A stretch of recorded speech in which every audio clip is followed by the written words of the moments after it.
Görürsüz, pasiyenti sadəcə dinləmirəm.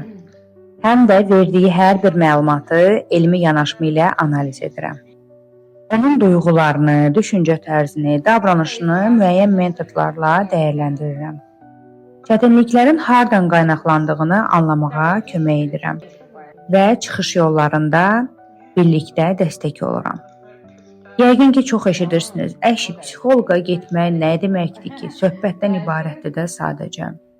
Sadə söhbət bizə müvəqqəti yüngüllük verir. Dostumuz, yaxınımız bizi dinləyir, başa düşür, ürəyimiz açılır, amma problemin kökünə enmir, həll yolları tapa bilmir. Çünki dostumuz peşəkar texnika və yanaşma bilmir. Sadəcə bizi sevə-sevə dinləyir. Sözüm ondan ibarətdir ki, psixoloji seans təkcə danışmaq deyil. Bu, dəyişimin başlanğıcıdır. Söhbət ruhu rahatladır, amma psixoloji seans həm ruhu, həm də həyatı dəyişdirir.